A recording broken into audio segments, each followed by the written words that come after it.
Hello, this is Tammy Riggle. Welcome to my field-based activity 4. According to the National Board for Professional Teaching Propositions, Proposition 3 is that teachers are responsible for managing and monitoring student learning. I chose Trend 7. Examine Maslow's hierarchy of needs and explain how his concepts impact a student's ability to learn, as well as support the need for teachers to pay particular attention to these factors. The sources I chose for this project are a book, Motivation and Personality by Maslow, 2nd edition, published in New York by Harper and Row, and an article, Maslow Reconsidered, a review of research on the need hierarchy theory by Waba and Bridwell. This is from Organizational Behavior and Human Performance, Volume 15, pages 212 through 240. This is a picture of Abraham Maslow. As I was doing research for this project, I came across this quote of his that I really liked. It says that if you deliberately plan on being less than you are capable of being, then I warn you that you'll be unhappy for the rest of your life. How very true that statement is. Now we're going to take a look at Maslow's hierarchy of needs.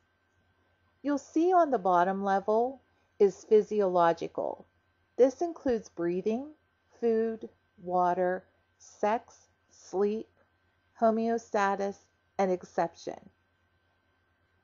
The next level is safety. This is security of body, of employment, of resources, of morality, of the family, of health, and of property. Third is love and belonging. This includes friendship, family, and sexual intimacy. The next level is esteem. This is self-esteem, confidence, achievement, respect of others, and respect by others. And the top of the pyramid is self-actualization. This includes morality, creativity, spontaneity, problem solving, lack of prejudice, and acceptance of facts. In K-12 classrooms, poor behavior is often related to unmet needs. Teachers can use Maslow's theories to ensure deficiency needs are met as they challenge students to grow. Maslow's hierarchy of needs is a classic theory of motivation taught in most general and educational psychology courses, yet its implications for solving behavioral problems in K-12 classrooms are anything but basic. Teachers who struggle with chronic behavioral issues or who are having problems with a particular student may find a solution within the pyramid of deficiency and growth needs. At the base of Maslow's pyramid are the deficiency needs. Those needs all humans share that build on each other and must be fulfilled before growth can occur.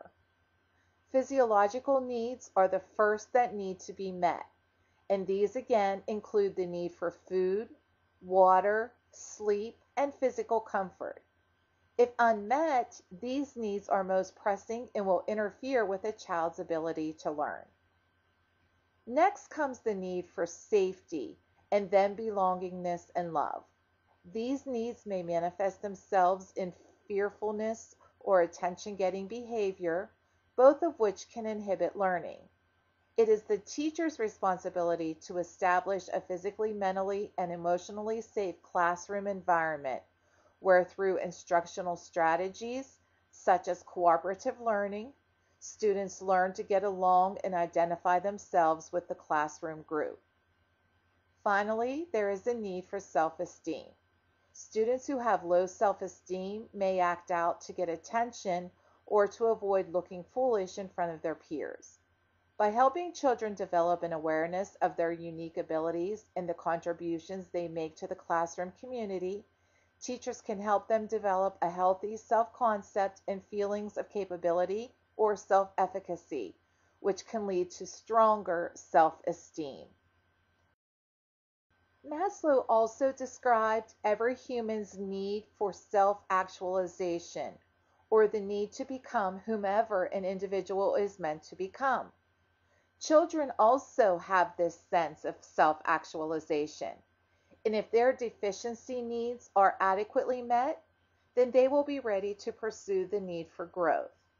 Some versions of Maslow's hierarchy delineate two aspects of maturity that lead to self-actualization: cognitive growth and aesthetic appreciation. Children are ready to learn and will learn when their deficiency needs are met. Cognitive growth occurs when children learn about the world around them and develop the skills they need to explore on their own. Aesthetic appreciation builds on cognitive growth. For example, a young pianist grounded in basic music theory will likely have a greater appreciation of a school band concert than a student less knowledgeable about music. Teachers can make self-actualization a hallmark of their classroom communities. By building a community of learners, modeling self-actualizing behaviors such as pursuing creative hobbies and interests, and celebrating the different strengths each child brings, self-actualization becomes the ultimate instructional goal at any age or grade. Teachers and students alike become lifelong learners. I would like to share some thoughts with you from Louis Didio, my field experience cooperating teacher. He says that teachers can take Maslow's hierarchy of needs and use it in many different ways.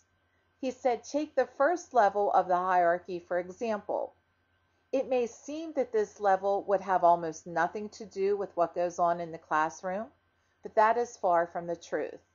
It will be important that the environment our students learn in is clean and well maintained. The home life of our students must also be considered. If a student is not getting the required sleep and food they need at home, how will they ever be able to move on to the next level within the hierarchy? His second thought, safety is the second level in the hierarchy, and it goes without saying how important safety has become within our schools. Many students already have a difficult time paying attention in the classroom, and if they are concerned for their safety, there is no way we will be able to teach them in an effective manner. The home life of our students is also an important consideration within this level of needs. If students do not feel secure regarding an aspect of their family, such as employment or health issues, it will be equally difficult to reach that student and help them learn in an appropriate way. Third, if a student does not feel like they belong, whether it be within a circle of friends or their family, they will have a hard time focusing on their learning. The same could be said if a student has low self-confidence or low self-esteem. We all want our students to be creative and develop problem-solving skills. After speaking with Louis and working on this project, my goals from this activity are to incorporate more group exercises into my classroom to increase the feeling of belonging of my students. I think this is especially important in a virtual setting where the students don't see each other face to face and might not feel quite as comfortable as they would if they had friends in the classroom like students do in brick and mortar schools. My second goal is to try my best to keep lighthearted and fun activities a part of my daily lessons, again to improve the bonds between classmates. And my third goal is to create study groups to facilitate socialization among students.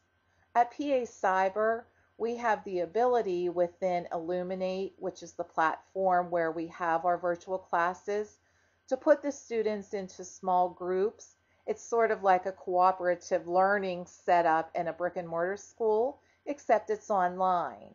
The nice thing about these cooperative groups is that I, as the teacher, am able to see everything that all of the students are doing in their groups.